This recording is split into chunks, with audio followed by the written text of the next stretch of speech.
Kalian masih ingat gak sih sama mini drakor legendaris 2015 ini? Ini adalah mini drakor yang berjudul Splash Slash Love yang diperanin sama Yoon Do Jun dan juga Kim Seo Gi. Tenang, Splash Splash Love ini gak bikin trauma kayak yang ini. Asli ya, pertama kali aku nonton mini drakor ini tahun 2015 tuh beneran gak ada ekspektasi apapun. Kayak ya udah nonton mini drakor yang ringan aja. Tapi kok ya malah ninggalin kesan yang sweet banget dan bikin kangen gitu loh, semanis teh ini.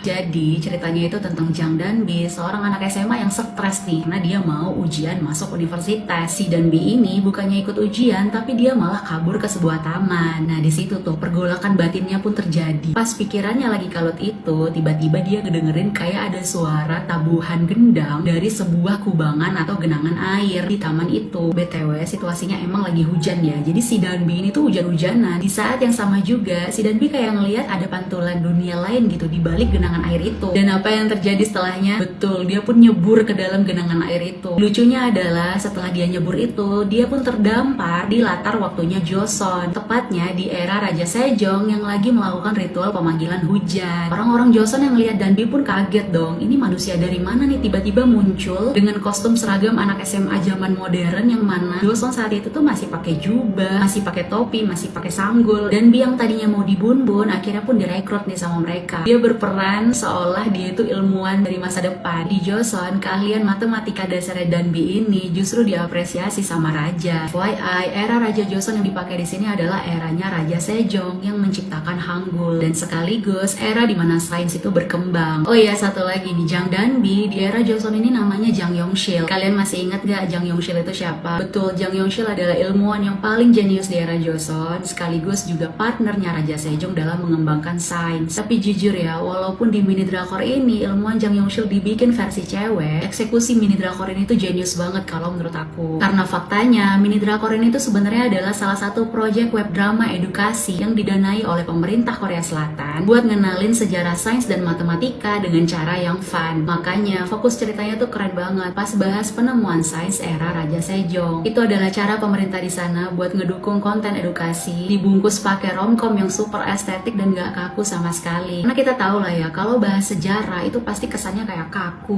berat, gak fun. Ibaratnya nih ya, pemerintah di sana tuh kayak ngasih stimulasi gitu. Nih, gue kasih lu ini drakor yang latar sejarah, biar lu pada tuh kenal sama sejarah, tertarik sama sejarah. Tapi di luar daripada itu, jujur ya, kalian kangen gak sih sama era drakor simple tapi memorable kayak gini?